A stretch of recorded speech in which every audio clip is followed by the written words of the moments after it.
Assalamualaikum warahmatullahi wabarakatuh. Shalom. Halo semuanya, perkenalkan saya Elizabeth Herminia Tania Boling dengan NIM 2023-32054, Prodi S1 Sistem Informasi dari Institut Teknologi PLN. Nah, untuk pada video kali ini saya mau memperkenalkan hasil perancangan UI UX aplikasi e-perizinan terpadu. E-perizinan terpadu ini merupakan prototipe aplikasi mobile yang dirancang untuk membantu masyarakat melakukan pengajuan perizinan usaha dan izin lokasi secara lebih mudah, terstruktur, dan dapat dipantau dalam satu aplikasi. Visualnya mulai dari judul project, ada logo, dan nanti saya akan menampilkan mulai dari logo, terlalu ditampilan beberapa screen aplikasi secara cepat. Oke, mungkin kita bedah bagian latar belakang dari aplikasi ini sendiri. Nah, ide aplikasi ini tuh berangkat dari proses pelayanan perizinan yang bagi sebagian masyarakat masih terasa cukup rumit karena terdapat beberapa tahapan, dokumen persyaratan, hingga proses pemantauan status pengajuannya. Nah, karena itu, dalam perancangan ini, saya mencoba menyederhanakan proses tersebut melalui pendekatan UI dan UX yang lebih mudah dipahami, termasuk untuk pengguna yang belum tentu terbiasa dengan layanan digital.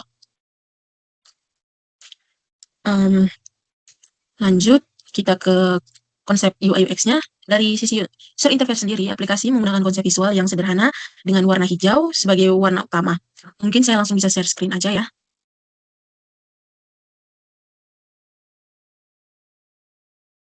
Saya bisa langsung share screen aja.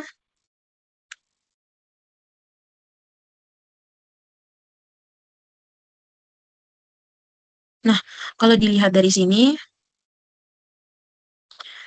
komponen seperti tombol, card, input files, and input field, status dan navigasi dibuat secara konsisten agar pengguna tidak perlu mempelajari pola tampilan baru di setiap halaman. Sedangkan dari sisi user experience-nya, alur aplikasi dibuat secara bertahap, itu pengguna diarahkan dari satu proses ke proses berikutnya dengan tombol dan informasi yang jelas. Oke, mungkin kita langsung masuk ke tampilan aplikasinya ya. Nah, ini tadi logo. Nah, kita lihat ini logonya.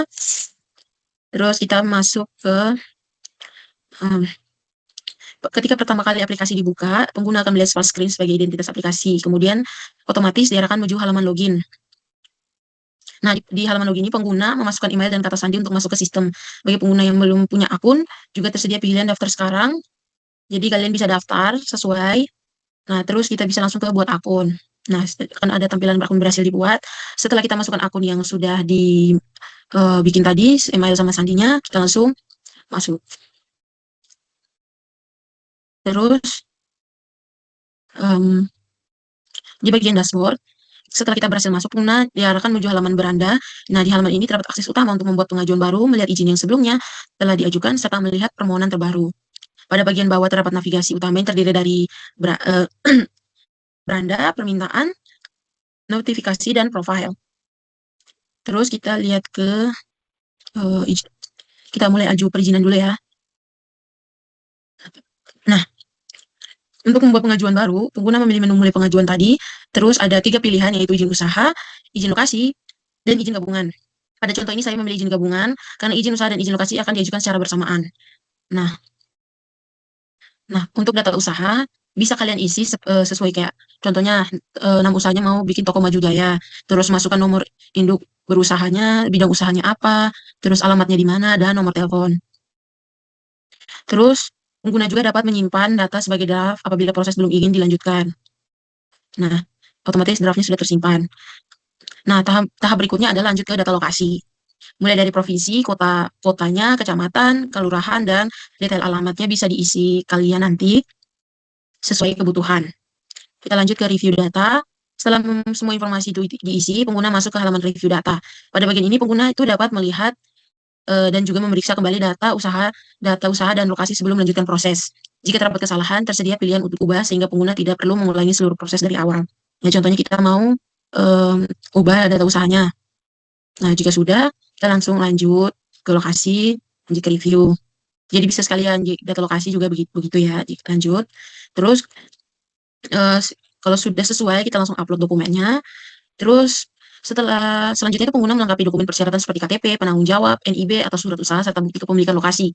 Nah, kita bisa pilih files ini nanti. Terus, Terus, status setiap dokumen akan ditampilkan agar penggunanya dapat mengetahui file mana yang sudah berhasil diunggah. Selain melalui tombol upload, aplikasi juga menyediakan area pembelian file untuk membantu proses unggah dokumen. Nah, setelah dari upload dokumen, kita lanjut ke pembayaran. Setelah dokumen dilengkapi, pengguna masuk ke halaman pembayaran. Total biaya ditampilkan dengan jelas, kemudian pengguna dapat memilih metode pembayaran melalui virtual account, QRIS, atau transfer bank. Pada contoh yang saya gunakan ini, saya gunakan contoh visualnya tuh visual virtual account. Setelah pembayaran selesai, sistem dengan sendirinya akan memberikan konfirmasi beserta nomor registrasi permohonan. Bisa juga kita batalkan pembayaran ya. Nanti kembali ke upload dokumen. Kalau mau lanjut, tinggal lanjut pembayaran. Nah, maka akan setelah pengajuan itu selesai, perkembangan permohonan dapat dipantau melalui menu permintaan tadi.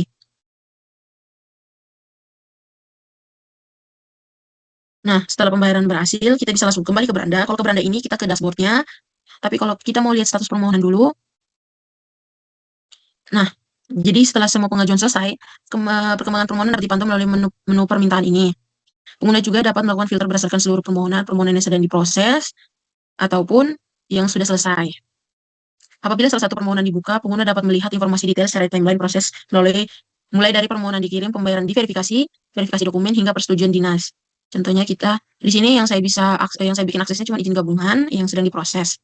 Nah, di sini kita bisa lihat di detail permohonannya itu sudah terverifikasi, sedangkan status izin lokasinya lagi menunggu review. Nah, timeline prosesnya ada permohonan dikirim sudah selesai, pembayaran terverifikasinya, terus lanjut ke verifikasi dokumen, dan tahap terakhir persetujuan dinas. Terus di sini kita juga bisa unduh bukti pengajuannya.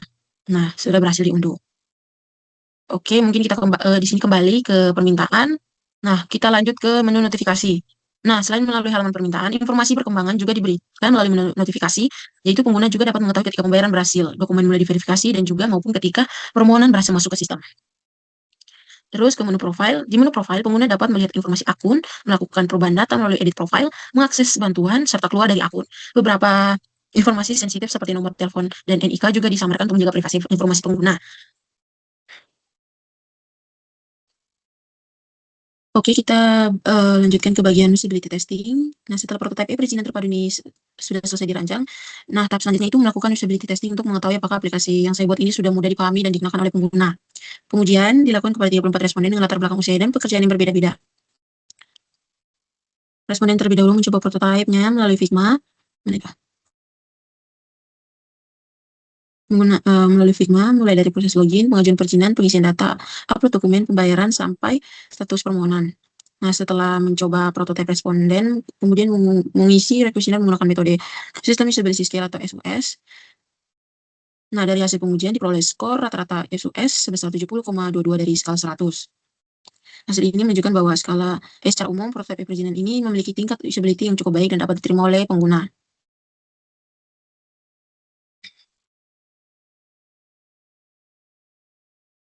Saya tampilkan dulu beberapa hasil dari responden.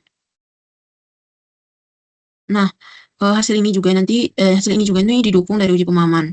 100% responden memahami fungsi utama aplikasi. Kemudian 85,29% responden menyatakan memahami atau sangat memahami alur pengajuan perizinannya. Nah, walaupun hasil pengujiannya cukup baik, responden tetap memberikan beberapa masukan terutama mengenai penyederhanaan beberapa tahapan, kejelasan informasi dokumen, penjelasan istilah administrasi, dan penambahan panduan untuk pengguna baru. Masukan tersebut nantinya dapat menjadi dasar untuk pengembangan prototipe berikutnya. Nah, dari proses perancangan yang telah dilakukan perizinan terpadu ini sangat diharapkan memberikan gambaran pelayanan perizinan digital yang lebih sederhana, informatif, dan mudah dipahami oleh masyarakat. Prototipe ini masih masih dapat dikembangkan lebih lanjut berdasarkan hasil evaluasi dan pemasukan pengguna. Oke, mungkin sekian dari saya. Lebih dan kurangnya mohon maaf. Terima kasih atas perhatiannya. Wassalamualaikum warahmatullahi wabarakatuh.